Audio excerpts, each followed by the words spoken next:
បាទសួស្តីអ្នកនរគ្នាបាទនេះវិលត្រឡប់មកវិញនៅថ្ងៃទី2បាទអញ្ចឹងថ្ងៃនេះរៀងមានភ្លៀងធ្លាក់បន្តិចបាទថ្ងៃនេះមានភ្លៀងធ្លាក់បាទមានភ្លៀងធ្លាក់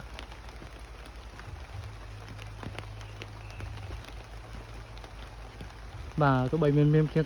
ធ្លាក់យ៉ាងម៉េចក៏ដោយបាទយើងសង្កេតបាទថ្ងៃទី2បាទដើមល្ហុងដែលយើងបានធ្វើការពុះទាំងអស់គ្នា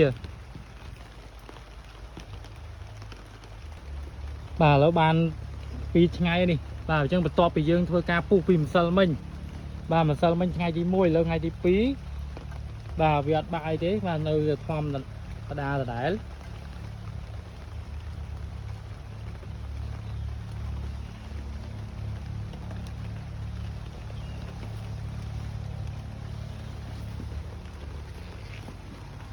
បាទអញ្ចឹងយើងត្រូវការប្រើខ្សែចងវាចេះដែរនេះបាទចងឲ្យទល់វាបន្ថែមមកបាទឥឡូវវាបាន2ថ្ងៃហើយ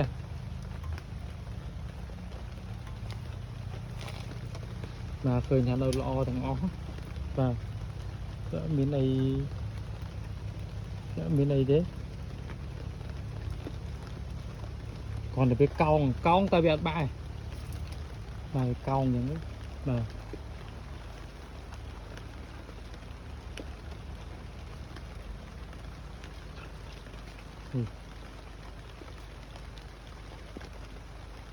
បាទកោងតែវាអត់បាក់ទេបងប្អូន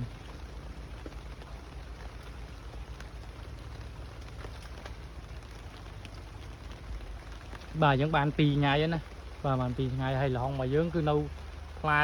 បាទជាធម្មតាដដែលអញ្ចឹងបាទហើយវាកោងអញ្ចឹងវាស្រួលបេះបាទស្រួលបេះផ្លែហ្នឹងអ្នកគ្នាវាទៀបជាងមុនបាទវាចិត្តនឹងទៀបជាងហ្នឹងទៀតវាបានរឹងហើយយើងស្រ័យនេះបន្ថែមទៀតហើយបាទเราបាន2ថ្ងៃហើយនេះ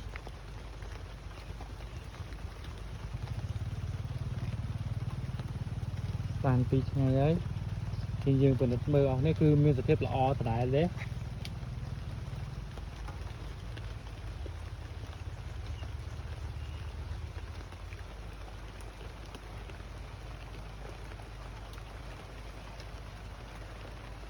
បាទបាន2ថ្ងៃចានេះគឺជាថ្ងៃទី2ហើយបងប្អូនបាទអញ្ចឹងមើលយើងនឹងធ្វើការអាប់ដេតបន្តរាល់ថ្ងៃជូនបងប្អូនបាទដើម្បីតាមដានពីបាទសុខភាពរបស់ដើមល្ហុងហ្នឹងដែលយើងធ្វើការពុះហ្នឹងតើវាលទ្ធផលទៅជាបែបណាបាទវាងាប់ឬក៏វាមិនបាទឥឡូវបន្ទាប់ពីយើងធ្វើការពុះវាចឹងហើយវាចេញមែកមកបន្ថែមទៀតណាបាទវាចេញមែកមកបន្ថែមទៀតនេះមែកល្ហុងបាទព្រោះល្ហុងលាស់មកបដាទៀត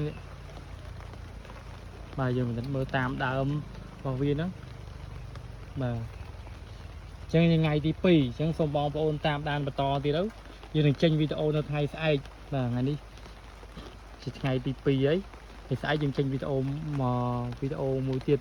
ជូនបងប្អូនអស់គ្នាបាទនេះជាល្ហុងរបស់យើងផ្លែធម្មតាដដែល